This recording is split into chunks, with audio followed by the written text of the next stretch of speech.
Chères Vélisiennes, chers Vélysiens, bonjour. Comme vous pouvez le constater, l'été semble ne pas vouloir nous quitter, et tant mieux. Nous sommes le vendredi 9 septembre, voici les titres de votre semaine. Des nouvelles tout d'abord du nouveau plan local d'urbanisme de la ville. Direction ensuite la médiathèque pour son nouveau programme de septembre. Des images inédites ensuite de la toute nouvelle boutique Canal+ de Vélizy 2.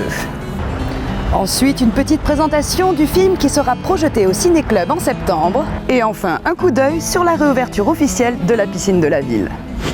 Une nouvelle réunion publique était organisée lundi soir sur le PLU, plan local d'urbanisme. Cette fois-ci, le sujet portait sur les changements souhaités par les élus en termes de dispositifs réglementaires. Alors, qu'est-ce qui va évoluer après 2 années de débats et de concertation avec les conseils de quartier de la ville? On le découvre tout de suite. Document particulièrement stratégique, le PLU définit les orientations d'aménagement et d'urbanisme au sein d'une commune. Il édicte ainsi les règles qui devront être appliquées pour chaque terrain de la ville.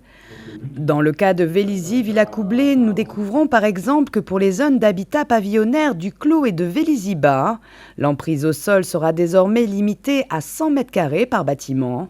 La hauteur maximale sera abaissée de 11 mètres à 9 mètres.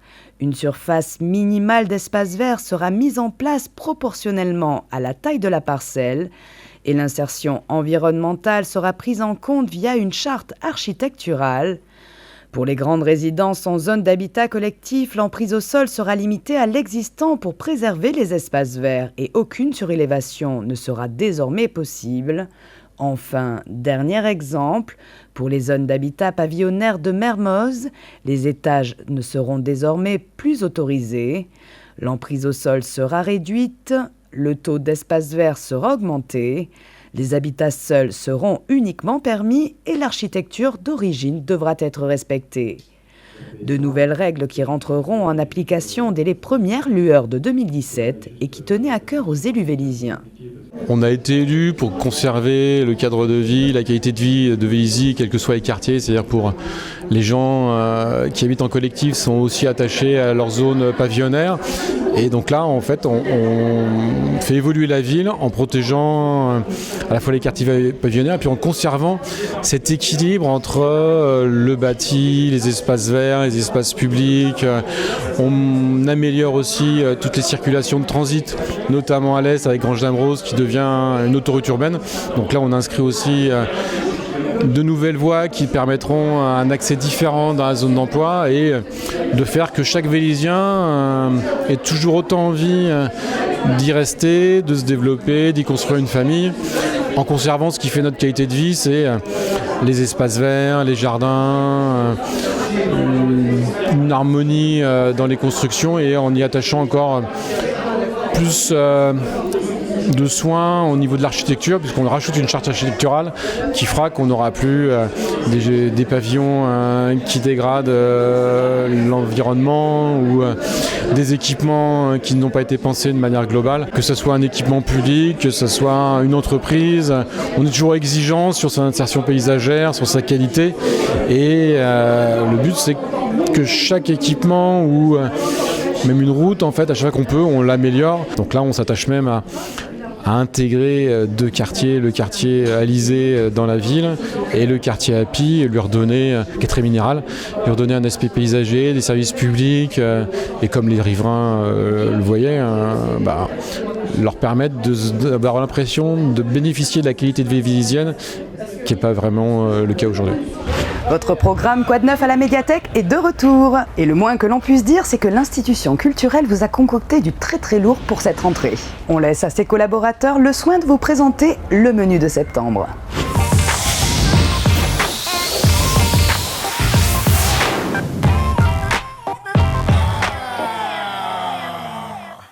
Bonjour. Bonjour à tous. Alors, quoi de neuf pour cette rentrée à la médiathèque ? Écoute, Kevin, tu pourrais déjà leur parler du Café Ripper ? Oui, alors le Café Ripper, même formule, un samedi par mois. Seul l'horaire a changé. Rendez-vous le samedi matin de 10h30 à 12h30 au labo numérique. Prochain rendez-vous le 17 septembre. Il me semble qu'il se passe d'autres choses le samedi 17. Et oui, nous allons maintenant parler de la sieste musicale qui aura lieu donc le samedi 17 à 15h en salle de l'Or du Comte. Nous vous proposerons un voyage avec des sirènes méditerranéennes. Nous vous donnons également rendez-vous toujours le samedi 17 en salle Icare pour un troc jardin et présentation de Grénothèque avec la présence d'acteurs locaux qui font vivre la biodiversité sur le territoire. Et ce n'est pas fini, car l'après-midi, l'association locale Si les mots avaient des ailes vous proposera un atelier d'écriture découverte de 14h à 17h. C'est fini pour le 17. Mais pas pour le mois de septembre, puisque nous vous donnons rendez-vous le samedi 24 à 10h30 pour un petit déjeuner, où l'équipe de la médiathèque vous présentera la rentrée littéraire. Et maintenant, nous allons vous parler du gros morceau. Oui, oui. Oui, oui, avec ton beau taxi. En avant. Mais non, pas celui-là. Le gros morceau. Le Festival national du court-métrage Chacun son cours. Du 14 au 30 septembre, vous pourrez visionner sur la médiathèque numérique les sélections jeunesse et adultes de courts-métrages et voter pour votre préféré. 2 projections publiques seront également organisées à cette occasion. Donc le mercredi 21 septembre à 20h30, Didier Albessard nous fera l'honneur d'être parmi nous pour nous présenter la sélection adulte. À l'issue de cette projection, vous pourrez voter sur place et débattre sur les sujets abordés au cours de la soirée. Et pour les jeunes, la projection se déroulera le samedi 24 à 15h en salle Icare. Et cerise sur le cours, un tirage au sort sera organisé pour vous faire peut-être gagner un pass VIP pour le prochain Festival international du court-métrage de Clermont-Ferrand 2017. Et c'est pour tous les âges. Au revoir. Et à bientôt à la médiathèque. Jeudi soir était inauguré à Vélizy 2 un tout nouveau concept de boutique Canal+. C'est une première en France et Vélizy-Villacoublay a eu la chance d'en avoir la primeur. Les abonnés de la ville avaient été conviés à venir tester cette nouvelle enseigne et ils sont venus très nombreux. Les abonnés vélysiens ont été nombreux à répondre présents jeudi soir à l'invitation de Canal+, à venir découvrir la nouvelle boutique du groupe au sein du centre commercial de Vélizy 2, une boutique inédite tout en design et en connectivité baptisée Concept Store. Ce nouveau Concept Store a pour vocation de faire découvrir à nos clients le meilleur des contenus, des programmes, de la télé avancée et tout l'écosystème qui va avec. Donc on s'est associé aux plus grands partenaires de l'électronique grand public, comme De Vialet, Samsung, Parrot, ce genre de marques, pour pouvoir proposer des contenus et faire vivre une expérience qui soit complète pour nos clients. Donc c'est aussi un lieu d'échange avec nos abonnés, bien entendu, et de découverte des services que l'on propose, différents types d'accès à nos contenus, et puis de découverte de la grille et des programmes de Canal+. C'est un lieu finalement qui est un peu vitrine de tout notre savoir-faire, qui permet à chacun, en fonction de l'accès qu'il souhaite, que ce soit le Cube S, le satellite, ou bien la Chromecast, ou l'Apple TV, ou l'écran connecté Samsung, de pouvoir se connecter à l'univers et à la richesse des programmes de Canal+, de la façon la plus appropriée par rapport à ce qui lui convient. Hormis découvrir toutes les offres Canal+, ou encore l'application MyCanal sur divers supports, il est ainsi possible de s'initier à des expériences interactives et technologiques ultra modernes, comme avec l'enceinte Phantom de De Vialet ou le casque de réalité augmentée Gear VR de Samsung. Autre nouveauté, les clients peuvent désormais acheter divers produits et accessoires audio tout d'abord, comme des enceintes, des barres de son, des casques ou des écouteurs, mais des équipements également vidéo tels que Smart TV, Chromecast ou Apple TV. Ce nouveau Concept Store surfe sur le confort et a même prévu un espace grand spectacle, répliqué d'un salon avec canapé, table basse, lampe de chevet et bien sûr une télé 4K. Un store NEC Plus Ultra de haut standing que les clients tests ont apprécié. Alors on a eu un très bon accueil en fait. Pour tout vous dire, on a fait un petit film de découverte. On a filmé les clients au début de l'ouverture de cette nouvelle boutique, ce nouveau Concept Store. Et les avis sont unanimes. Le magasin qui existait avant, il y a 5 ans, mais qui a été complètement refait, est beaucoup plus ouvert, beaucoup plus accueillant, beaucoup plus chaleureux, et met plus en scène les contenus que nous avons, les programmes. Donc c'est vraiment un lieu de découverte. Et aussi, pour certains clients, un lieu de contact visuel avec nos conseillers vendeurs. C'est un petit peu un lieu d'incarnation. C'est nulle part ailleurs qu'ici. On se sent plus chez Canal. C'est un petit peu notre intention. Et dans ce domaine-là, la proximité aussi d'avoir un représentant de Canal physique est un élément important de la fidélisation de nos clients. Ce concept store est le premier à naître en France. Le groupe Canal+ entend le dupliquer à d'autres villes si cette expérimentation vélisienne se révèle concluante.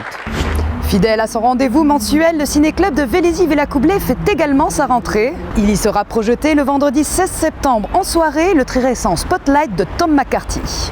Et puisqu'il le fait tellement bien, on laisse le soin à Didier Albessard de vous le présenter. Bonjour à tous, le ciné-club de Vélizy fait sa rentrée, comme tout le monde, vendredi 16 septembre prochain, avec un film important, un film américain qui s'appelle Spotlight, qui a été réalisé en 2015 par Tom McCarthy, et qui est un film qui retrace des faits réels. Il suit une équipe journalistique du journal Boston Globe, qui pendant un an va mener une enquête qui va révéler des abus sexuels concernant l'Église catholique américaine. Alors ça concerne bien sûr des hommes d'église, mais aussi des personnalités du monde politique et juridique. Je sais qu'il y a des choses que vous ne pouvez pas me dire. Mais cette histoire, tout le monde en entendra parler. Croyez-vous que votre journal ait les ressources nécessaires? Je crois que oui. Et vous? Ce prêtre de Boston a agressé des enfants dans 6 paroisses au cours des 30 dernières années. L'Église était au courant, mais elle n'est pas intervenue. Jusqu'ici, il n'y a eu aucune enquête d'envergure sur cette histoire. Non, en effet. C'est le genre d'enquête que votre équipe peut mener? Spotlight? Écoutez bien, cette affaire intéressera tout le monde. C'est clair que l'Église fera tout pour nous nuire. J'aurais besoin de plus Je d'informations. vous défends d'enregistrer un seul mot de ce que je vais vous dire. Nous savons que vous avez réglé plusieurs affaires hors cours avec l'Église. Je ne peux pas discuter de ça. Il n'y a aucune trace de ces règlements. Non. Quand on vient d'une famille pauvre et qu'un prêtre s'intéresse à nous, c'est un énorme privilège. Comment dire non à Dieu? Spotlight. J'ai des renseignements. Tu crois qu'on peut s'y fier? Je vais continuer à fouiller. Concentrez-vous sur l'institution. Prouvez-moi que ça venait des plus hautes instances. On a 2 histoires ici. Une à propos d'un clergé immoral et l'autre à propos d'une bande d'avocats qui s'enrichissent sur le dos d'enfants abusés. Laquelle préférez-vous qu'on écrive? Parce qu'on va en écrire une. Alors ce film renoue un peu avec les grands films de tradition d'investigation américaine, comme Les Hommes du Président, d'Alan J. Pakula. Le casting est excitant puisqu'on a Mark Ruffalo, Michael Keaton entre autres, et précisons que ce film a reçu 2 Oscars en 2016, l'Oscar du meilleur scénario et surtout l'Oscar du meilleur film pour l'année 2016. Donc tout ceci doit vous donner envie d'aller découvrir Spotlight au Ciné-Club de Vélizy vendredi 16 septembre. Merci, à bientôt. Après 2 mois de fermeture estivale, la piscine de Vélizy réouvre officiellement ses portes aujourd'hui. Près de 300 000 € de travaux y ont été effectués. Alors, qu'est-ce qui a été réaménagé? Qu'est-ce qui a changé? Réponse en images. Principalement sur la piscine, ce qui va être visible, c'est la partie carrelée, en fait. Tout le carrelage du bassin, les plages du bassin ont été refaites. Donc ce qui est visible, c'est le carrelage. Ce qui l'est un petit peu moins, c'est toute l'étanchéité en fait, qui est refaite en dessous avant même la pose du carrelage. Et le principal problème qui était l'étanchéité du petit bassin sur toute une longueur, donc qui a été reprise aussi donc jusqu'à l'arrivée de l'eau en fait, du bassin. Donc les bordures plus les plages. Cette partie-là qui est visible, avec aussi le faux plafond qui est au-dessus de nous et les luminaires qui sont passés à LED. Donc pour un meilleur éclairage, une redistribution aussi de la lumière aussi, parce que quand il fait sombre, on ne voyait pas très bien sur les plages. Là on voit un petit peu mieux. Donc ça c'était ce qui était le plus visible. Après il y avait une partie sur toute la filtration aussi des bassins. Donc le filtre c'est du sable tout simplement dans un gros bac. Filtre à sable qui a été refait, le sable changé, et ce qu'on appelle un déchloraminateur. Un déchloraminateur qui est le déchet du chlore, qui a été aussi changé, et là c'est celui du grand bassin. Un petit coup d'œil maintenant sur votre agenda de cette fin de semaine. Le week-end sera intégralement dédié à la fête des associations. Venez les rencontrer, vous laisser séduire et pourquoi pas vous inscrire. Samedi soir à partir de 19h, place à la danse avec un apéritif musical animé par le jazz band de l'école de musique et de danse, puis DJ Rico prendra les platines. Enfin, dimanche matin seront organisés le relais pédestre interassociation et la randonnée familiale en VTT du cyclo-club de Vélizy-Villacoublay. Votre journal télévisé s'achève maintenant. Rendez-vous mercredi soir pour une nouvelle émission de C'était hier, et cette fois-ci, elle date de 1998. On se retrouve à la fête des associations. Passez tous un très bon week-end. À bientôt sur Vélizy TV.